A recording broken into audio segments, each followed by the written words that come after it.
jarak rumahnya dekat dengan sekolah, dia harus ikut tes dan harus lolos. Harus lolos. Nggak lolos ya nggak bisa masuk. Siapapun itu. Siapapun itu. Kalau ada telepon? Nggak boleh karena dia karena dia real time. Oke. Jadi dia CAT itu dia ketika dia kerjain soal, dia selesai dia klik itu dia langsung keluar nilainya. Muncul nilainya. Jadi nggak mungkin kita setting.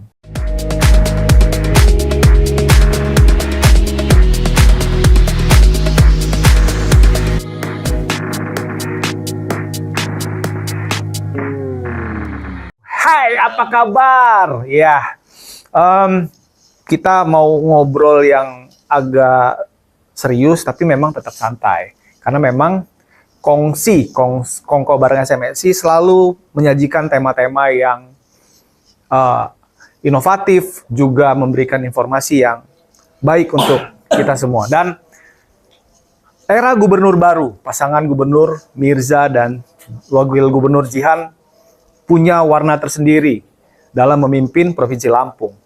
Nah, warnanya itu juga ditentukan dari langkah-langkah strategis yang dilakukan di bidang-bidang yang memang terhubung langsung dengan masyarakat. Salah satu contoh adalah bidang pendidikan. Kenapa bidang pendidikan? Karena bidang pendidikan kalau boleh dibilang saat ini lagi jedar-jeder melakukan perubahan-perubahan. Nah, siapa salah satu kreator yang melakukan perubahan-perubahan yang bisa dibilang banyak ya perubahannya? Ya tentu Kepala Dinas sebagai salah satu pemimpin di OPD tersebut. Dan kali ini Kongsi sudah bersama dengan Kepala Dinas Pendidikan Provinsi Lampung, Bapak Thomas. Saya manggilnya Bang aja lah, Bang Thomas Amiriko. Bang Thomas, apa kabar? Baik, alhamdulillah, Pak Diki.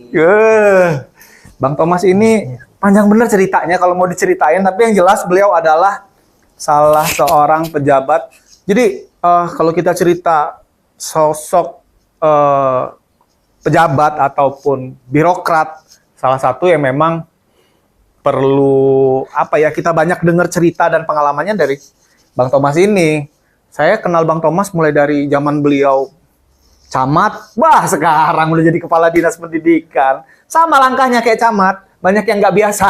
Dan Dinas Pendidikan juga kalau menurut saya nggak biasa, tapi tentu menuju ke arah yang lebih baik. Dinas Pendidikan sebagai salah satu leading sektor yang memang selalu bersentuhan dan penting sekali menjadi wajah di provinsi ini, tentu harus punya gebrakan dan ini sudah mulai dirasakan. Yang pertama kali ketika habis dilantik, Bang Thomas yang saya ingat adalah bersama Pak Gubernur langsung menghapuskan uang komite. Itu kayak mana ceritanya itu Bang, awalnya Bang? Bisa tiba-tiba menghapuskan uang komite. Jadi kan ada pro dan kontra di tengah masyarakat terkait dengan sumbangan yang berbasis dari masyarakat. Jadi banyak orang mengeluhkan bahwa komite ini memberatkan bagi warga-warga yang tidak mampu gitu loh.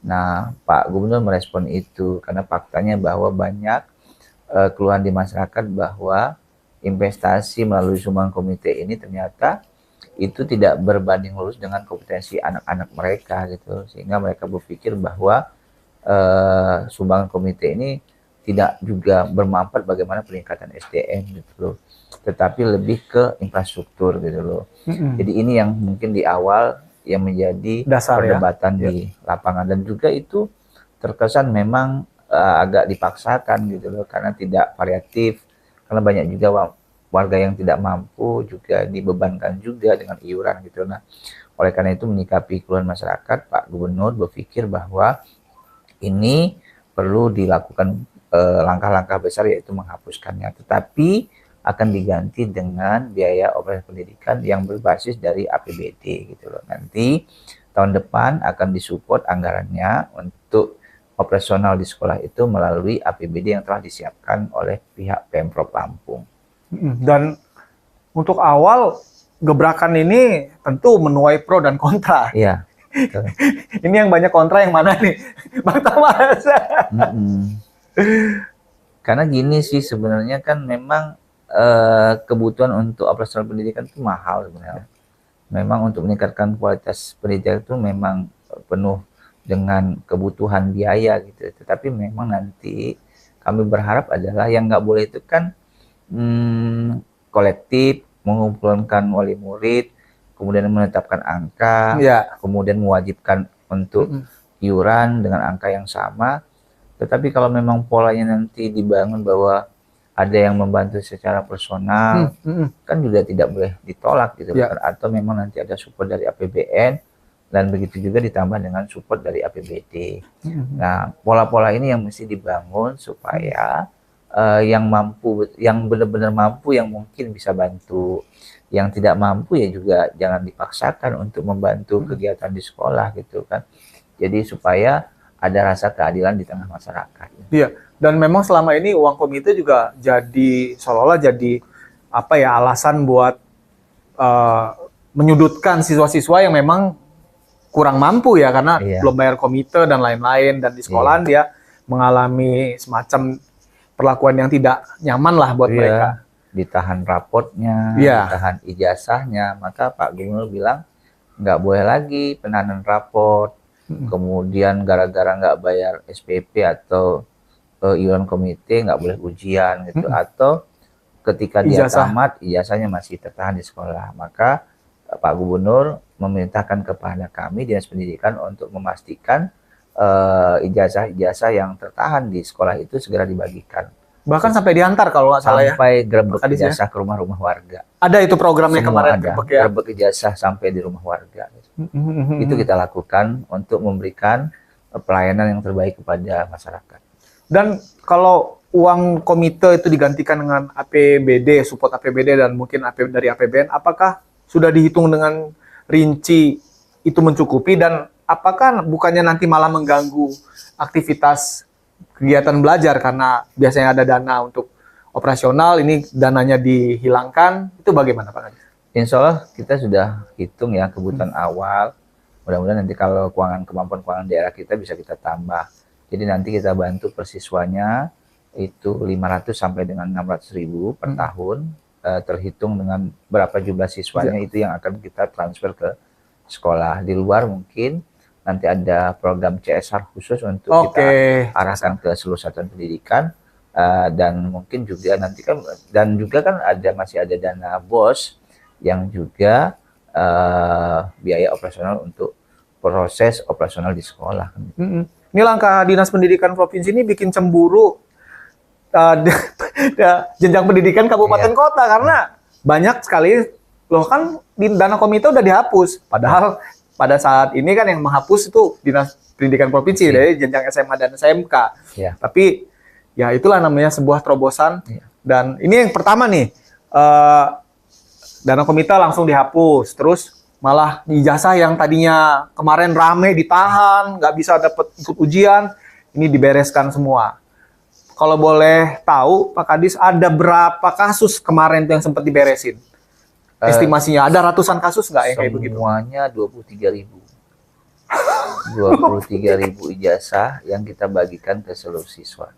Artinya kalau tidak ada kebijakan yang sifatnya terobosan ini, ada 23.000 ijazah yang masih ditahan. Kalau 23.000 itu misalnya rata-rata 3 juta saja tunggakan, berarti ada 60 miliar yang kita bebaskan. Gitu loh. Luar biasa. Aduh. Gitu loh. Dan itu sebelumnya apakah Dinas Pendidikan ini udah punya apa ya, data sendiri atau hitungan sendiri nih? Ini nilainya kira-kira sekian nih mau dibebasin atau gimana sih Pak Kadis? Iya, memang sekitar itu. Udah. Banyak. Karena rata-rata tunggakannya ada yang 5 juta, 6 juta, ada yang 1 juta. Jadi ketika kita rata-rata misalnya 3 juta aja kali 23.000 ya udah 66 miliar. Kita bebaskan kebijakan Pak Gubernur kali ini. Artinya kan memang untuk kepentingan rakyat, kepentingan masyarakat. Langsung menyentuh Pak Kadis. Iya, betul. Ya, langsung menyentuh. 1, 2 tuh. Nah, ini yang berikutnya merubah sistem penerimaan siswa baru ya. Kemarin sempat rame-rame juga. Itu gimana tuh ceritanya tuh Pak Kadis? Jadi kan selama ini kan siswa itu kan tidur nyenyak ya. Tak perlu belajar, tak perlu cerdas, tak perlu pintar, bahkan malas juga bisa diterima di sekolah favorit. Jadi nggak ada kompetitif tuh di level SMP karena sistemnya mengatakan bahwa cukup jarak buat KTP, titip di sana, titip di sini ya. Mungkin beli rumah dekat sekolah sehingga bisa masuk melalui proses zonasi. Nah, hari ini sistem itu berubah gitu loh. Kita jalur prestasi itu kita pakai sistem CAT. Kemudian yang jalur domisili itu kita pakai sistem nilai. Jadi kita coba sistem ini untuk mengukur kompetensi sesungguhnya siswa apakah linear dengan nilai raport yang mereka punya Iya, gitu loh. Nilainya kan tinggi-tinggi tuh 95, 98 gitu. Ada 7.000 lebih yang kita tes, kita dapat itu hampir 3.693 orang. Ternyata 89,5%. Ternyata siswanya itu tidak berhasil menembus di atas 50. Di bawah 50 hanya 3% kalau nggak salah di atas 80. Nilai Iya, nilai dan tesnya itu ya. Dan itu rata-rata kebanyakan bukan jenjang SMP negeri maupun SMP sederajat yang di bawah Kemendikbudrismen. Banyak yang ternyata lulusan dari MTS juga ternyata yang lolos gitu loh. Oke. Nah, inilah yang perlu kita benahi gitu loh. Saya akan membuat standar nilai ke depan sebagai syarat untuk mendaftar saja, tapi proses rekrutmennya ke depan itu lebih ketat. Saya akan buat tes akademik semua gitu supaya mereka itu belajar nih SMP nggak main-main lagi gitu loh. Itu yang perlu kita lakukan pembenahan. Dan untuk soalnya yang buat yang buat kami. Dan alhamdulillah tidak bocor. Nah, saya baru mau kejar itu tadi. Udah dibuat bocor nggak nih? Enggak ya? Soalnya nggak bocor. Nggak bocor ya? Iya, hasilnya juga menyedihkan juga sebenarnya gitu. Banyak siswa kita yang nilainya 98 ternyata di rapotnya 98, begitu dites 20, 18 nilainya nggak nembus 50 ke atas gitu. Artinya memang memprihatinkan. Cukup memprihatinkan ya. Termasuk juga yang lulus perguruan tinggi ya. Ya. Itu hanya di angka 20,19% di tahun ini. Oh, ada yang dites juga nih ya, yang buat ke perguruan tingginya. Jadi, ya. Dari hasil keseluruhan yang diterima di PTN itu kan hanya 22%. Saya nggak bicara faktor ekonomi ya di sini. Kalau dia bicara faktor ekonomi dia nggak ikut daftar. Ini yang daftar. Yang daftar, oke. Yang daftar ternyata yang lulus hanya 6,5% yang berbasis UTBK. Kalau yang berbasis undangan keseluruhannya itu 22%. Tapi yang tes itu yang benar-benar tes ya itu hanya 6,5%. Gila banget nih. Iya. Betul-betul memprihatinkan karena berdasarkan riset itu ternyata yang perlu kita perbaiki transformasi pembelajarannya yang ideal dan linear dengan kebutuhan UTBK dan juga kompetensi gurunya. Itu yang mesti kita benahi ke depan supaya mereka juga merubah cara melakukan pembelajaran kepada siswanya, lebih adaptif, meningkatkan kompetensi dan lain-lain mungkin itu. Dan ini Pak Kadis sudah langsung maju nih. Kita baru mau penerimaan nih tadi nih kita gali di penerimaan. Jadi saya kembali lagi ke penerimaan siswa baru nih Pak Kadis. Jadi walaupun dia punya nilai rapot bagus, walaupun jarak rumahnya dekat dengan sekolah, dia harus ikut tes dan harus lolos. Harus lolos. Nggak lolos ya nggak bisa masuk. Siapapun itu. Kalau ada telepon? Nggak boleh karena dia real time. Oke. Jadi dia CAT itu dia ketika dia kerjain soal, dia selesai dia klik itu dia langsung keluar nilainya. Muncul nilainya. Jadi nggak mungkin kita setting. Ini menjaga itu tadi ya, kemurnian nilai ya, keaslian kemampuan sih. Betul. Menjaga keterbukaan publik. Terbukaan publik, oke. Iya, menjaga integritas dan lain-lain gitu loh. Bahwa betul-betul ini objektif kita lakukan. Transparansinya ada. Betul-betul clear gitu loh. Benar-benar kita sesuai dengan aturan itu. Dan segitu banyak, kita sempat lihat kemarin ada beberapa yang sempat viral ya Pak Kadis. Ini nggak diterima ini. Dan respon Pak Gubernur sendiri gimana dengan dinamika perubahan yang Pak Gubernur, saya sudah sampaikan bahwa Pak Gubernur ini akan kita lakukan SPMB dengan mekanisme terbaru. Beliau melakukan arahan dijalankan sesuai dengan ketentuan. Wah, luar biasa. Tak boleh kita diintervensi dengan kepentingan. Betul-betul tegak lurus berkomitmen sesuai dengan regulasi yang ada. Tapi yang terjadi luar biasa tekanannya. Ya kan, saya harus banyak musuh.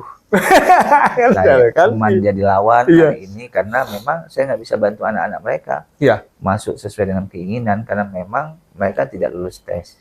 Iya. Gitu loh. Dan itu memang ternyata benar ya. Artinya memang ya itu tadi Pak Kadis, kawan jadi nggak nyaman, nggak seenakan karena ya. Karena gini, sekolah itu kan kebutuhan pokok. Ya.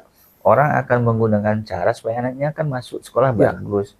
Dan itu memang almiah ya, betul itu. Memang betul-betul alami. Memang semua orang, mana ada orang tua yang nggak mau pengen sekolahnya bagus. Tapi kan kita kan punya aturan. Ya. Kuotanya kan sedikit. Untuk berkeadilan ya mesti kita tes. Mesti ditegakkan. Iya, kan supaya apa? Supaya betul-betul fair rekrutmennya gitu loh.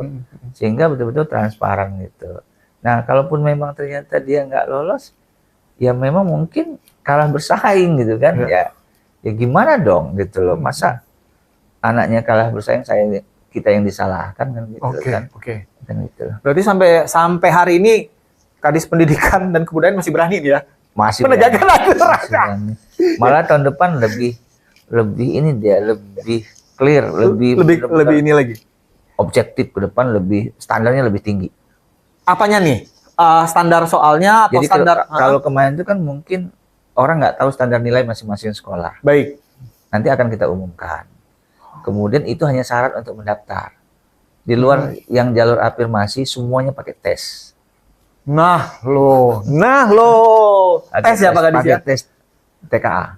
TKA ya. Jadi nanti kita buka real time. Tapi soalnya kalau susah ya memang nggak ada yang bisa kerjain Pak Kadis. Nah ini yang bikin soal nih gimana nih? Yang bikin soal ini soalnya agak mudah-mudah nih. Gitu ya? Iya. Cuman mungkin nalar kritisnya yang mungkin perlu diasah di tingkat SMP. Supaya teliti bacanya, karena soalnya kan agak panjang dikit, jadi nalarnya yang mesti dibangun juga gitu loh. Nah mereka itu tidak terbiasa membaca soal itu gitu. Dari awal mau masuk SMA ini mulai dilatih ya, mulai dilatih gitu loh. Literasi numerasinya mesti ditingkatkan gitu, sehingga membaca soal itu mereka paham gitu. Ya. Dan sebelum dimulai tahun depan SPMB, ada arahan nggak nih dari Dinas Pendidikan ke Dinas Kabupaten Kota supaya bisa hati-hati dan lain gitu. Ya itu tadi, ya gurunya mesti benar-benar melakukan transformasi pembelajaran yang lebih kompetitif. Hari ini gurunya mesti update kompetensi, karena itu tadi ke depan itu lebih ketat seleksinya gitu loh. Jadi jangan hanya memberikan nilai itu dengan mudah, ya. betul-betul linear dengan kemampuan siswanya. Jadi siswa itu dikasih motivasi untuk belajar giat gitu loh. Karena memang pertarungan yang ke depan kalau mau di sekolah unggul ya nggak bisa asal titip. Ya benar-benar nilai yang ditonjolkan, kualifikasi akademiknya yang mesti diutamakan gitu, bukan karena kedekatan ke depan itu. Nggak bisa lagi jalur-jalur itu. Jalur-jalur itu tempo dulu itu. Nah, ya kan jalur-jalur sekarang itu jalur-jalur keadilan gitu. Dan kemampuan ya, berdasarkan kemampuan. Iya. Jadi itu yang mesti dipahami oleh para guru bahwa ya itu tadi, mengajarlah dengan baik gitu kan. Ajari anak-anak ini betul-betul supaya mereka tuh memiliki kompetensi yang cukup memahami apa yang diajarkan oleh gurunya. Kan gitu. Tuh, jadi udah paham kan? Artinya pola-pola lama, gaya-gaya lampau itu udah nggak akan bisa lagi diterapkan pada tahun ini, apalagi tahun depan. Tahun depan. Persiapkan diri dengan baik, ajari dan ajarkan murid-murid dengan sesuai kompetensi yang lebih baik lagi ya Pak Kadis ya. Nah ini baru masuknya nih Pak Kadis nih, masuk dari SMP mau masuk ke SMA. Nah sekarang udah di SMA, artinya tadi kan udah sempat disonding sama Pak Kadis bahwasanya lulusan SMA ketika dites hanya berapa persen dari 2% ya yang lulus yang UTBK? Yang UTBK hanya 6,5%. Hanya 6,5%, sisanya total 22% itu udah kombinasi ya. Undangan dan kombinasi sekolah kedinasan dan lain-lain. Itu hanya akumulasi dari semuanya.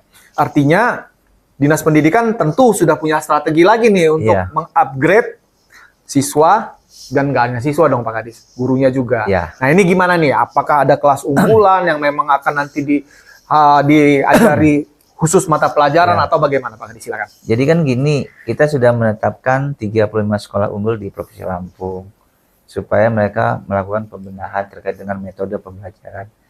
Kemudian yang kedua, kita minta seluruh sekolah unggul dan sekolah reguler menyiapkan kelas khusus di kelas 12. Oh, dari SMA unggulan itu ada kelas khusus di khusus, dan 12. Oke. SMA reguler juga ada kelas khusus Oke, juga. reguler juga. Oke.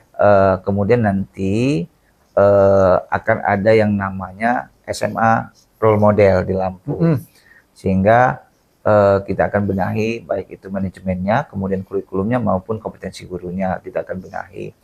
Kemudian akan ada yang namanya ujian kompetensi guru, akan kita mulai dari Bandar Lampung. UKG ya? UKG, guru-guru yang berstandar. Siapa saja sih, berapa persen sih guru-guru yang berstandar di setiap kabupaten kota, tapi akan kita mulai di Bandar Lampung. Nah, langkah awal kita sudah melakukan assessment pada siswanya hari ini. Baik. Ini sudah titik kedua dari Metro dan Lampung Timur dan Bandar Lampung kemarin, dan hari ini di Lampung Selatan. Dan hasilnya mengejutkan. Ada 4.600 yang kita tes di Lampung Timur dan Metro, yang lolos hanya 14%. Ya, Kang. Yang di Bandar Lampung dari 4.500 yang tes dari 17 SMA yang ada, itu hanya 11,26% yang lulus. Lebih kecil? Itu soal level 1 yang kita terapkan. Dengan assessment itu. Ternyata risetnya Bapak Ibu semua, nah ini adalah nggak ada transformasi pembelajaran di sekolah, untuk melakukan treatment pembelajaran yang baik, termasuk kompetensi guru yang rendah. Ini saya kasih ininya lah, apa risetnya. Kan selama ini Bapak Ibu semua, para pemirsa, belum pernah terjadi di tahun-tahun terakhir, bahkan dari tahun dulu, itu rekrutmen guru ini dilakukan secara terbuka, seleksi terbuka. Ya, yang masuk menjadi, kan 50% guru di SMA ini kan honor semua. Honor. Ya. Sekarang oke di P3 kan. Pada saat mereka mau jadi honor di SMA itu nggak ada seleksi terbuka. Berapa syaratnya menjadi guru itu apa sih? Nilainya berapa? Kemudian nggak ada standar. Ya, kemudian bagaimana asesmennya, bagaimana ujiannya, tiba-tiba jadi guru honor di sekolah. Dan itu semua berlaku di semua satuan pendidikan. Nggak ada treatmentnya gitu. Terus kita berharap, ya kan, anak-anak kita dididik dengan maksimal, dengan kompetensi guru yang demikian gitu. Ya, nggak mungkin. Kan nggak mungkin. Nggak mungkin. Gitu kan? Nggak mungkin. Ya kan, bahkan ada guru, mohon maaf itu, pada saat dia ngajar itu dia belum S1. Sehingga ketika dia pingin mendapatkan NUPTK, dia kuliah lagi tuh. Kuliah cepat namanya mungkin, saya nggak tahu kuliah di mana. Ya kan? Terus kita berharap anak kita mau lulus dari UI. Ke UI ITB dengan guru yang berstandar itu gitu loh. Jadi ini yang harus kita transformasi besar-besaran untuk membuat kelas khusus, mencangkokkan guru profesional di kelas khusus untuk dilakukan treatment. Guru-guru profesionalnya ini dari mana nih Pak Kadis? Bisa dari internal yang kita lakukan TOT nanti. Kita akan lakukan TOT nih untuk 4 mapel dulu. Guru BK, Bahasa Indonesia, Bahasa Inggris, Matematika lagi kita siapkan. Kemudian kita lagi siapkan UKG 17 mapel, ya kan? Nanti seperti apa metodenya lagi kita bangun. Baik bisa guru internal, bisa guru eksternal. Nah, yang eksternal ini dari profesional. Oke. Yang bisa mengajarkan di kelas tambahan. Oke. Di kelas khusus. Yang ahli-ahli matematika, ahli-ahli fisik, ahli-ahli bahasa Inggris, bahasa Indonesia gitu, kita cangkokkan ke sekolah-sekolah kelas khusus supaya bisa melakukan pengimbasan pada guru internal kita. Silakan nanti kepala sekolahnya melakukan inovasi, mencari guru-guru yang kompeten untuk dicangkokkan ke sana. Artinya ini sebuah tantangan karena memang yang kita sama-sama tahu nggak mudah Pak Kadis. Nggak mudah. Ada eksternal mau masuk ke internal yang sudah berada di zona nyaman. Benar ya Pak Kadis ya? Namanya mentoring. Dia sifatnya tentatif. Oke. Iya. Dia bukan jadi pegawai aktif, bukan pegawai permanen, tapi dicangkokkan. Honor dari perencanaan anggaran yang nanti bisa saja dari dana BOS, kan sifatnya tentatif, boleh. Bisa juga dari kesepakatan siswa yang ingin kelas tambahan, boleh lah. Karena mereka ditambah kelas tambahan namanya. Untuk bayar gaji gurunya ya secara transparan kita sampaikan ke yang mau ikut kelas tambahan itu gitu. Itu aja sih. Jadi sekarang ini yang dalam progres adalah siswa udah mulai di tes tadi ya, Pak Kadis ya, udah mulai ini dites untuk mengetahui standar kemampuan dia untuk masuk perguruan tinggi kan ya. Nah, baru Lampung Timur, Metro, Bandar Lampung, Bandar Lampung. Hasilnya itu tadi. Hasilnya yang tadi. 14 sampai 11%. Dan hari ini di Lampung Selatan. Hari ini di Lampung Selatan. Semua siswa kita tes. Ini tes soal level 1. Karena saya siapkan level 5. Izin Pak, soalnya itu dari mana tuh? Saya bentuk tim pengembangan soal sendiri. Dari ahli-ahli matematika, bahasa Inggris saya kumpulkan jadi satu buat skema soal. Dan pola soal memang yang biasa muncul di UTBK. Muncul di UTBK. Oke. Tidak, dan di Lampung Timur dan Metro yang 14% itu belum mampu menembus universitas terbuka di Indonesia. Hanya mampu menembus Kisarannya? Lokal. Unila, ITERA. Unila dan ITERA. Ini data sementara yang kita dapat Data sementara ini lagi diperbaiki datanya. Nanti kita akan publikasi update lagi ya. Ya. Itu loh. Dalam tempo 7 bulan kalau nggak salah nih Pak Kadis ya. Ya. Ini udah ngerjain kerjaan 3 tahun kayaknya. Ya. Kan kalau yang SMK ada kelas migran vokasi gitu. Oke. Gitu. Dan untuk bikin soal, ngumpulin profesional tadi mau tes, itu idenya dari mana sih Pak Kadis? Kan gini, alhamdulillah karena kita punya niat baik ya, untuk memperbaiki, ada aja idenya datang gitu kan, gitu loh. Termasuk kita akan melakukan UKG ya terhadap guru gitu. Iya. Nanti gini loh, ada satu SMA, akan saya jadikan role model. Jadiin contoh nih. Gurunya mau saya tes, gurunya. Yang berstandar itu siapa saja, misalnya gurunya ada 100, kita tes. Misalnya yang lolos 50%. 50 orang. 50 yang nggak lolos. Saya kasih waktu 6 bulan untuk belajar. Yang 50 yang nggak lolos. Yang 50 nggak lolos. Setelah 6 bulan, tes lagi dia gagal, saya keluarkan ke sekolah penyangga, ke sekolah dekat sekolah dia itu, saya pindahin. Tapi saya cangkokkan dari hasil UKG yang saya lakukan, yang mana guru berstandar. Oh, mana yang berstandar. Saya masukin di situ. Supaya menjadi role model contoh di Lampung. Itulah sekolah yang kompetitif. Pak, bisa berjalan nggak nih Pak? Saya pastikan jalan. Jalan ya? Harus. Karena saya mau merubah kualitas. Saya punya niat baik. Supaya yang lain juga mencontoh. Dan ini ternyata kelas unggulan, kelas khusus, ini jalan semua. Artinya dengan pola seperti ini, guru pun saling berlomba untuk meningkatkan kemampuan ya? Kan gini sih, kan guru itu kan dapat sertifikasi kan.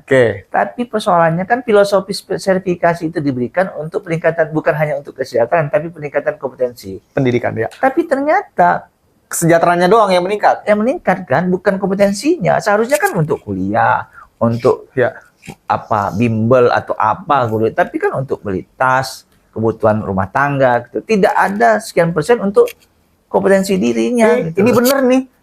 Ini omongan bener banget nih kayaknya. Bener kan? Seharusnya bener kan? Gitu. Kan diberi pemerintah, nih lu gua kasih duit nih, 3 juta sebulan. Jangan lu habisin untuk kesejahteraan aja, lu upgrade juga dong. Ini kan nggak terjadi. Dan hasilnya jelas, kemampuan siswa ketika dites itu jong. Ada 81 sekolah di Lampung yang tidak satu pun diterima di PTN. Ini salah siapa? Kan kompetensi guru. Kenapa WKN itu APK-nya cuma 8,5% dari keseluruhan? Kenapa? Karena di sana nggak ada bimbel.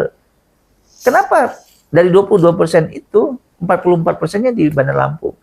Karena ada bimbel di Bandar Lampung. Beruntung ada bimbel. Kalau nggak ada bimbel, kiamat kita. Ini yang terjadi. Wah, ini luar biasa nih. Saudara, ini data real yang dibuka-buka habis-habisan sama Pak. Saya punya data loh. Saya ngomong ini saya punya data loh. Ini saya punya data loh. Gitu. Kemana-mana siswa itu, ini saya punya data. Berapa yang terima, saya punya data. Kenapa saya ngomong saya punya data. Gitu. Dan sekarang kita kembali ke UKG.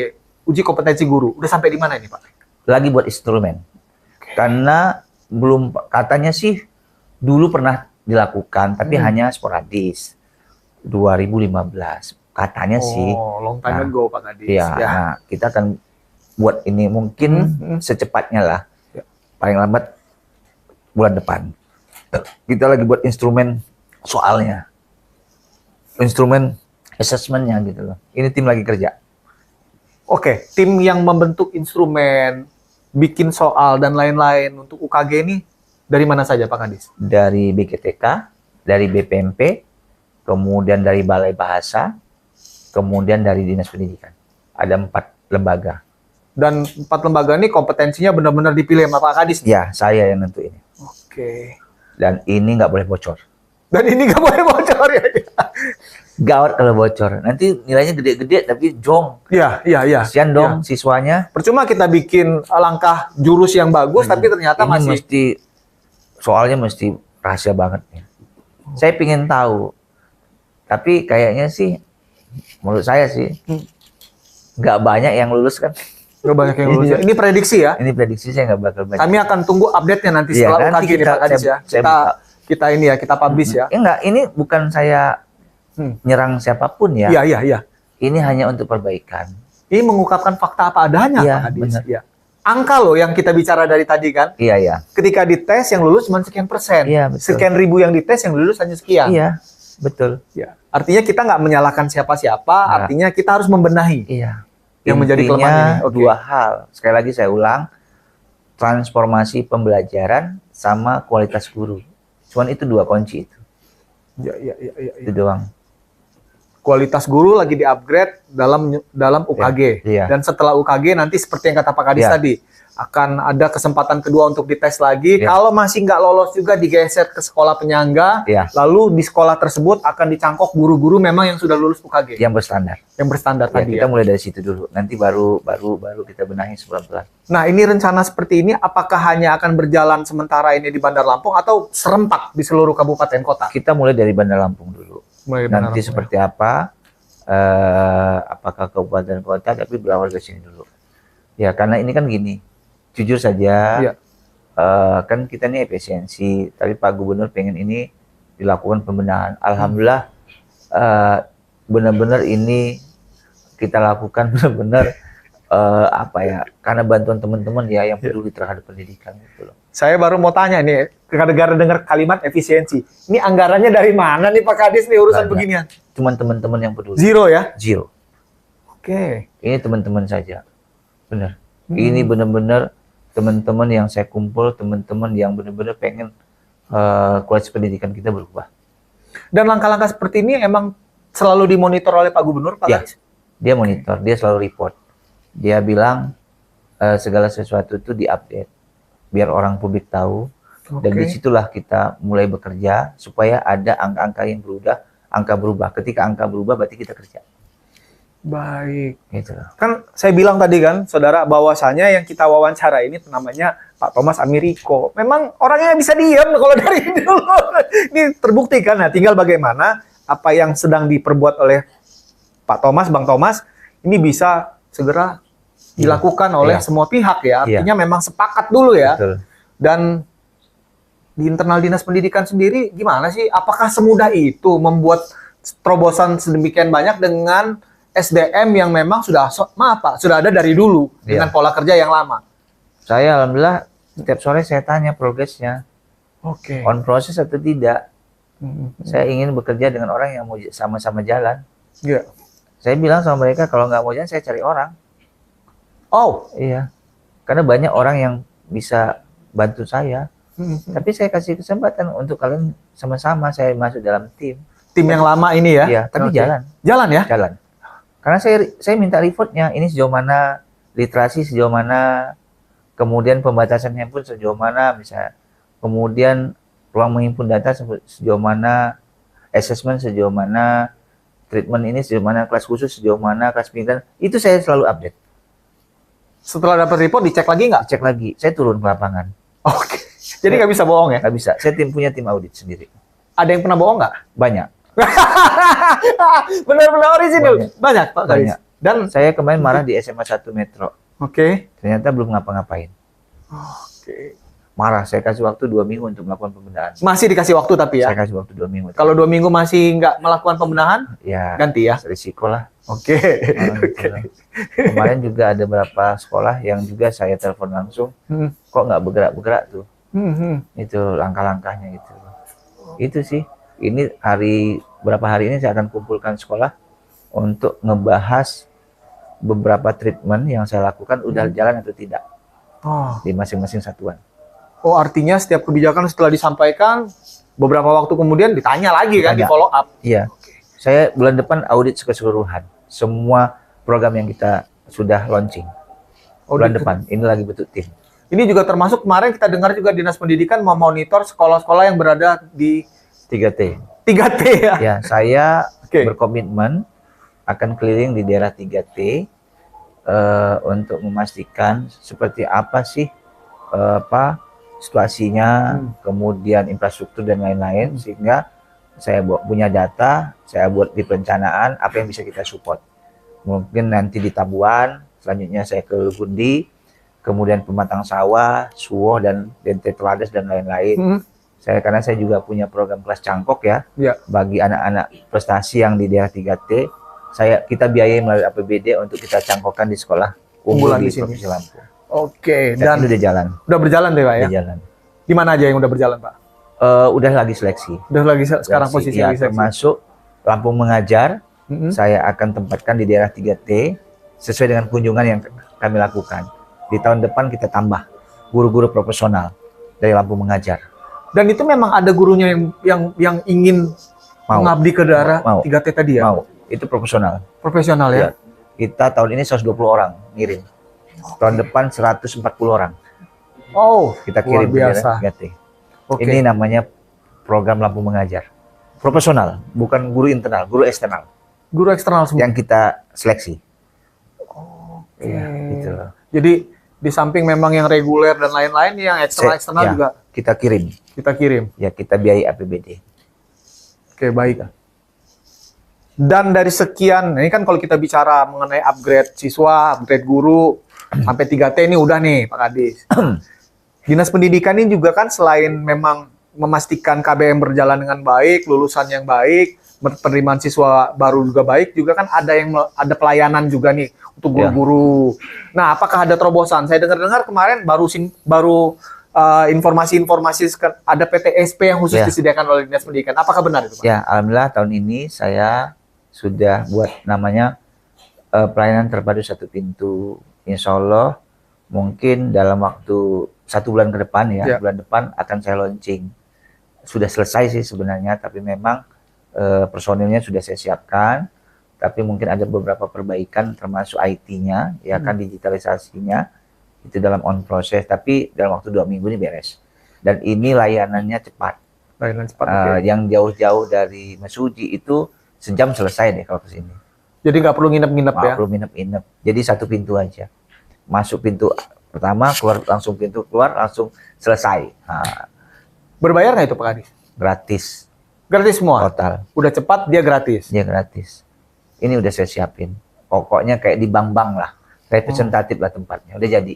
Udah jadi tempatnya ya? Iya. Artinya guru nggak dituntut untuk upgrade diri juga. Kalau mau mengurus, dipermudah. Iya.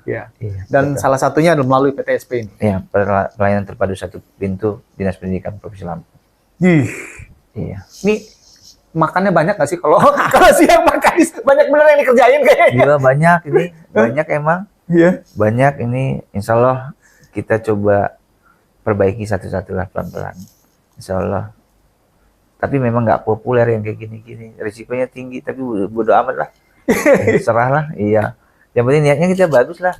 Orang mau apa kek, ya memang gimana ya menciptakan habit yang baik itu pasti banyak juga risikonya gitu. Tapi itulah niat baik itu pasti banyak rintangan. Saya berani bilang itulah Thomas Americo. Dari dulu nggak pernah mau yang standar.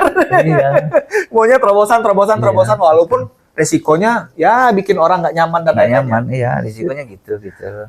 Tapi mereka jalan kok. Seluruh sekolah update udah melakukan ini, melakukan ini. Oke. Ya. Artinya memang gaya kepemimpinan yang satset juga bisa diikutin sebenarnya ya Pak Kadis ya? Saya sudah hampir seluruh di Bandar Lampung ini saya sudah in-house train. Memberikan arahan.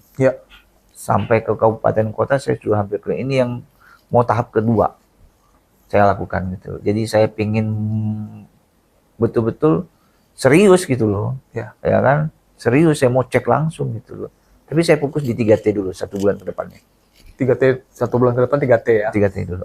Oh, yang lain-lain itu sementara ini agak ini ya? Iya. Karena saya ingin tahu, karena selama ini kan mereka nggak pernah dikunjungin. Pak Gubernur minta harus kunjungan ke sana biar ada kehadiran Dinas Pendidikan pemerintah di sana gitu. Pak Gubernur minta itu ke saya. Kamu harus ke 3T, kamu lihat tuh Nanti kamu kumpulkan apa kebutuhannya, baru nanti kita buat perencanaan. Ih, Itu- baru tahun pertama nih Pak Kadis. Itu perintah Pak Gubernur. Luar biasa. Nanti ya, tapi kan kita sesuaikan dengan kemampuan keuangan daerah ya, nggak bisa Ya. percepat. Nanti Ya. kita lihat. Tapi paling tidak kita sudah memulai melakukan pendataan lah, apa yang menjadi kebutuhan di daerah 3T gitu. Oke. Di segmen terakhir ini mungkin ada yang ingin disampaikan ke masyarakat khususnya siswa dan guru. Silakan Pak Kadis. Ya, saya kira perubahan ini butuh dukungan semua pihak. Ya. Membangun pendidikan ini mesti holistik, integratif. Input SD itu tergantung TK ya. Ya. Input SMP itu tergantung SMP, SD. SD. Iya, Input SMA juga tergantung SMP. SMP. Jadi kawan-kawan di kabupaten kota juga harus melakukan langkah-langkah perbaikan terkait dengan kualitas pendidikan, kualitas kurikulum, kualitas pengajaran, dan kompetensi guru di level kabupaten kota yang menjadi kewenangannya. Gitu. Kami juga akan memperbaiki kualitas pengajaran, kualitas guru di level yang menjadi kewenangan kami di tingkat SMK, SMA dan SMK di level provinsi gitu. Nah, ini harus sama-sama sinergis kita gitu loh. Karena inputnya itu dari bawah gitu loh Ya, kan. bahannya. Bahannya dari bawah gitu. Jadi intinya saya minta kerjasama dengan semua pihak. Mudah-mudahan dengan kebersamaan, dengan sinergi, apa yang kita harapkan untuk menciptakan kualitas pendidikan di Provinsi Lampung ke arah yang lebih baik, mudah-mudahan bisa terwujud di masa depan. Siap. Saya kira itu. Terima kasih. Wah, dan sebaik-baiknya strategi, secerdas-cerdasnya inovasi, semua bergantung pada dukungan stakeholder dan semua pihak.